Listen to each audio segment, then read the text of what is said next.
गांव के किनारे एक छोटा सा खेत था जहां हरदम मेहनत करता रहता था एक दुर्बल किसान राम सिंह। उनके घर में एक बेटा था जिसका नाम था रमन। रमन को काम करना कभी पसंद नहीं था। वह हमेशा घर में बैठकर आराम करना पसंद करता था। एक सुबह जब राम सिंह अपने खेत में काम कर रहे थे तभी रमन उठा और धीरे धीरे बाहर आया। वह देख रहा था कि उसके पिता कितनी मेहनत से काम कर रहे हैं। राम सिंह ने रमन को देखकर कहा, बेटा आज तुम भी मेरे साथ आकर काम करो। खेतों में बहुत काम है और मुझे तुम्हारी मदद की जरूरत है। लेकिन रमन ने कहा, पापा मुझे थोड़ा और आराम करना है, मैं बाद में आ जाऊंगा। राम सिंह निराश होकर काम करते रहे। दिन भर मेहनत करते करते राम सिंह थक गए। जब वह शाम को घर लौटे तो उन्होंने रमन को घर पर ही सोते हुए पाया। राम सिंह ने उसे जगाया और कहा, बेटा तुम्हें भी काम करना सीखना होगा। घर में बैठकर आराम करना तुम्हारे लिए अच्छा नहीं है। लेकिन रमन ने फिर जवाब दिया, पापा मुझे काम करना पसंद नहीं है, मैं आराम करना पसंद करता हूं। राम सिंह निराश होकर चुप हो गए। एक दिन जब राम सिंह खेत में काम कर रहे थे तभी गांव के एक बुजुर्ग उनसे मिलने आए। बुजुर्ग ने कहा, राम सिंह जी, आपके बेटे की आलसी आदतों के बारे में सुना है, क्या आप उसे काम करने के लिए प्रेरित नहीं कर सकते? राम सिंह ने उत्तर दिया, जी हाँ, मैं कई बार उसे काम करने के लिए कहता हूं, लेकिन वह हमेशा बहाने बना देता है। बुजुर्ग ने कहा, राम सिंह जी, आप उसे समझाइए कि काम करना कितना महत्वपूर्ण है। उसे यह भी बताइए कि आलस्य से कैसे नुकसान होता है। राम सिंह ने सिर हिलाया और कहा, ठीक है, मैं उसे समझाने की कोशिश करूंगा। वह बुजुर्ग से विदा लेकर घर लौट आए।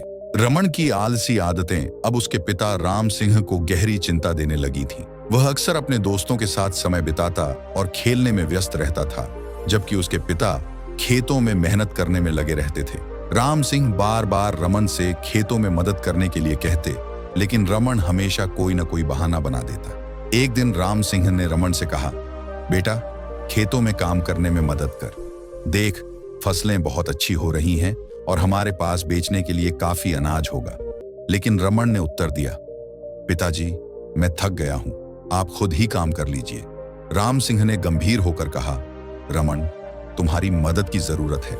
अगर हम फसल को बर्बाद होने से नहीं बचा पाए तो हमारा परिवार मुश्किल में पड़ जाएगा। लेकिन रमन ने उनकी बात सुनने से इनकार कर दिया और फिर से अपने दोस्तों के साथ खेलने चला गया। राम सिंह बहुत निराश हुए।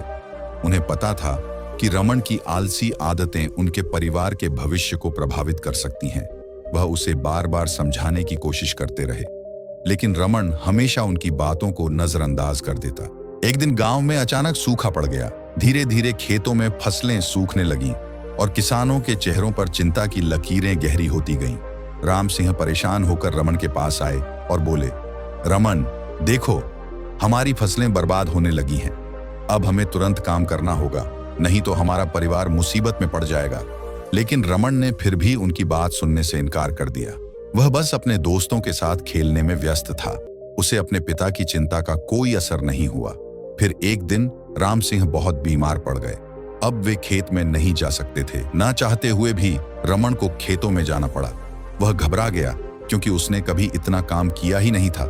लेकिन तभी उसे अपने पिता की बात याद आई, बेटा मेहनत करने से ही सफलता मिलती है। उस बात को याद करके रमन ने खेतों में काम करना शुरू कर दिया। शुरुआत में उसे बहुत कठिनाई हुई। उसके हाथों में दर्द होने लगा, बदन थक गया, लेकिन उसने हार नहीं मानी। उसने खुद को प्रेरित किया और काम करता रहा।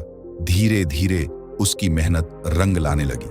फसलें फिर से हरी होने लगीं और खेतों में जान लौट आई। एक दिन जब रमन खेत में काम कर रहा था तो उसके पिता राम सिंह बाहर आए। उन्होंने देखा कि उनका बेटा पसीने में भी मुस्कुरा रहा है। राम सिंह की आंखों में खुशी के आंसू आ गए।